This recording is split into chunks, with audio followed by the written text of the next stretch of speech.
Buenos días, estamos en el marco de la primera Bienal Latinoamericana de Infancias y Juventudes, convocada en la ciudad de Manizales, Colombia, para estos días del 17 al 21 de noviembre, por el Centro Internacional de Educación y Desarrollo Humano CINDE, la Universidad de Manizales, el Consejo Latinoamericano de Ciencias Sociales, una serie de grupos de trabajo de CLACSO, la red de posgrados en infancias y adolescencias de América Latina y de Iberoamérica, con el propósito de resaltar la significación que está teniendo en este momento en la agenda pública de la región el tema de las infancias y las adolescencias.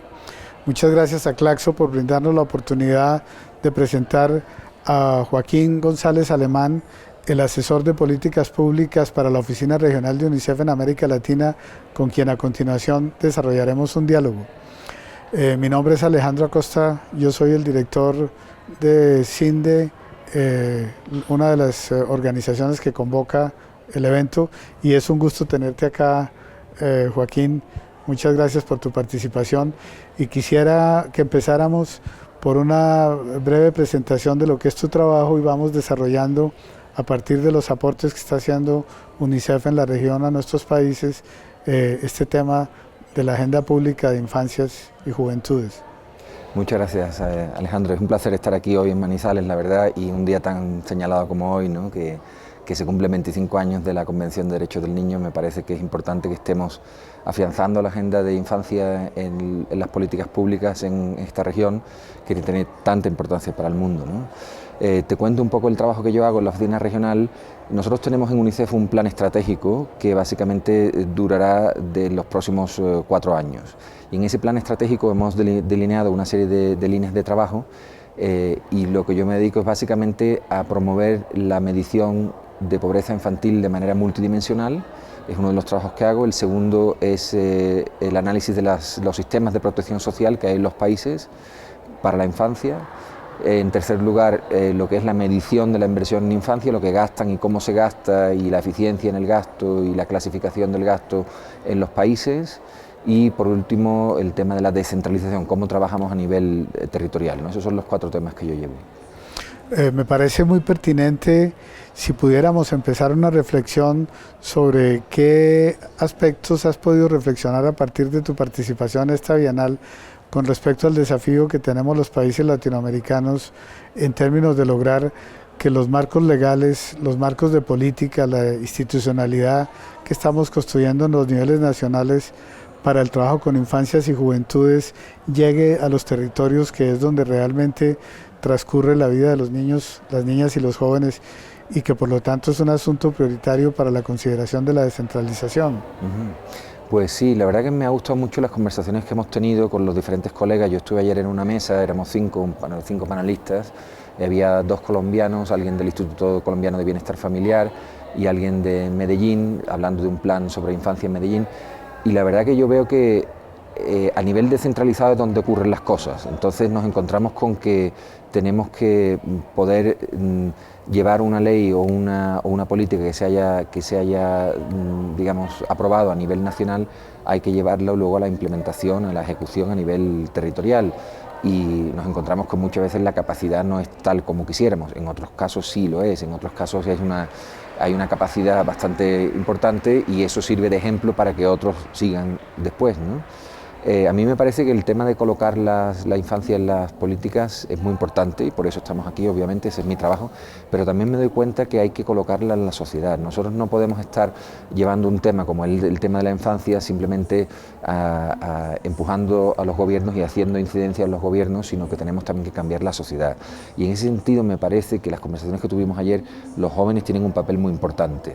En lo que es remover ese debate que puede haber en la sociedad, porque al fin y al cabo las políticas solo llegan hasta cierto punto y luego la sociedad es, digamos, la que lleva por delante los temas, ¿no? Entonces ahí los jóvenes tienen mucho que decir, los niños tienen mucho que decir y creo que con las oportunidades que brindan las nuevas tecnologías de la comunicación, de la información, yo creo que vamos por buen camino. Lo que hay es que poder, digamos, de alguna forma llevarlo de una manera ordenada, ¿no? Pero me parece que se confluyen una serie de oportunidades que son buenas para la región y para la infancia y la juventud. Perfecto, y mirando este tema de las oportunidades que están abiertas para la región, y también de los desafíos. Como señalabas, hoy estamos cumpliendo 25 años de la promulgación por la Sociedad Internacional de la Convención Internacional de los Derechos del Niño, y al mismo tiempo también estamos cumpliendo 25 años de la caída del muro de Berlín hace unos pocos días, que significó el momento clave del fin de la Guerra Fría y abrió para la humanidad la expectativa de que, cesando la Guerra Fría, podríamos empezar un periodo de construcción de sociedades pacíficas, y en el cual, por haberse superado la competencia que ello implicó, se podrían dedicar muchos más recursos al desarrollo humano, a la promoción de sociedades más integradas y pacíficas. Sin embargo, 25 años después, vemos que en realidad sí ha habido un crecimiento económico, como se esperaba, muy importante, y que han mejorado indicadores en los temas de niñez y de juventud, pero cuando uno compara el ritmo de crecimiento de nuestros países y la inversión que se ha hecho, podríamos decir que no es tan satisfactorio lo que hemos avanzado en niñez y juventud, aunque reconocemos que ha habido avances muy importantes. Entonces tal vez eso plantearía dos desafíos para temas de los que tú trabajas. Uno es el tema del financiamiento. ¿Estamos dedicando el financiamiento adecuado? Una pregunta. Y dos, ¿hay formas de manejar diferente el financiamiento que hay para que con las inversiones que hagamos tenemos mejores resultados? Y el segundo tema sería entonces sobre la pobreza, porque mencionabas que están trabajando en reconocer que la pobreza ya no es solo un tema de ingreso, sino que por situaciones de exclusión, de inequidad, etcétera, es un fenómeno multidimensional que debemos afrontar así. Entonces, ¿podrías, por favor, sobre los dos temas? Sí, buenas preguntas las dos, ambas bastante muy llenas de contenido, ¿no? Esas preguntas. En el tema de la financiación para la infancia, yo lo que veo es que es importante que los estados sepan, para empezar, qué es lo que están gastando en infancia, para nosotros también poder incidir y saber qué es lo que se está gastando. Pero una vez que sabemos qué es lo que se está gastando, hay que saber cómo se está gastando, si se está gastando bien y qué impacto está teniendo. Entonces eso es un campo de trabajo que estamos desarrollando en UNICEF, pero con muchos otros, que básicamente consiste en saber si eso que se invierte en infancia es verdaderamente suficiente, es, como dice el artículo 4 de la Convención, el máximo de los recursos disponibles de que disponen los Estados para, digamos, implementar y ayudar a que se respeten los derechos del niño. Si ese es el caso, cuánto es eso, cómo se gasta, cómo se presupuesta, si hay procesos de presupuestación transparentes, si la sociedad civil tiene algún tipo de, digamos, de control sobre el gasto, sobre cómo se gasta, sobre la eficiencia, sobre la transparencia. Son temas que son muy importantes para saber si verdaderamente estamos teniendo un impacto, si verdaderamente las políticas que hemos promulgado a favor de la infancia y los programas y demás, si están teniendo algún impacto, si tienen suficientes recursos y si están teniendo un impacto que debería sobre la vida de los niños. Eso por un lado. Por otro lado, como tú dices, en el ámbito de la cooperación internacional, a mí me parece que es importante que nos demos cuenta que de alguna forma el multilateralismo es algo que está un poco de capa caída, sobre todo en lo que se refiere a la financiación. Entonces, lo que antes llamábamos ayuda oficial al desarrollo es un tema que tenemos que aceptar que está decayendo, que en Europa y las sociedades de la OCDE, por motivos de la crisis, pues ya no hay tanta ayuda oficial al desarrollo. Y entonces los países tienen que generar sus propios recursos. Y es ahí donde nosotros también decimos que hay que generar recursos y hay que crear un espacio fiscal para poder hacer frente a los programas sociales.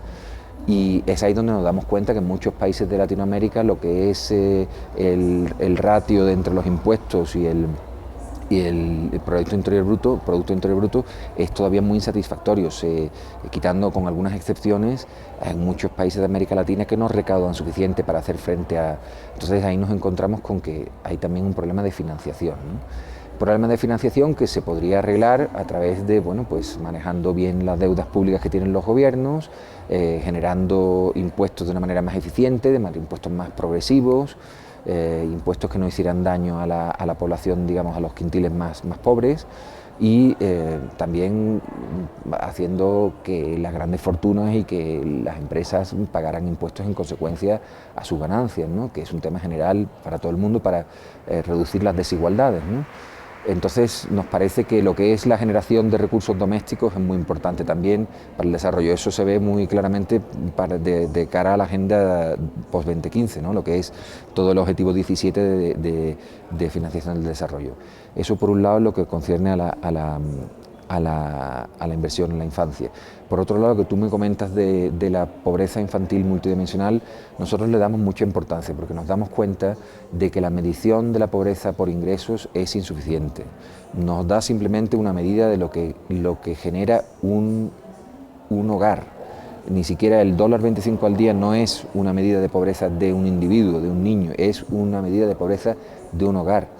Entonces vemos que es muy insuficiente para la generación, para la formulación de políticas públicas, tener una medición de decir tantas personas viven con menos de $1 al día o tantos hogares viven con menos de $1.25 al día. No nos parece que eso sea suficiente. De ahí la medida de pobreza multidimensional que han desarrollado Alcaer y Foster y Bourguignon y Chakrabarty y una serie de teóricos de la pobreza, de la medición de pobreza, que básicamente atiende a unas dimensiones que son dimensiones que están relacionadas directamente con derechos de la Convención, la nutrición, la salud, la educación, el saneamiento, el acceso a la información, son derechos que están, digamos, registrados en la Convención y a partir de las carencias, de las privaciones que los niños puedan tener frente a esos derechos, pues hacemos una medida de pobreza multidimensional que nos da una visión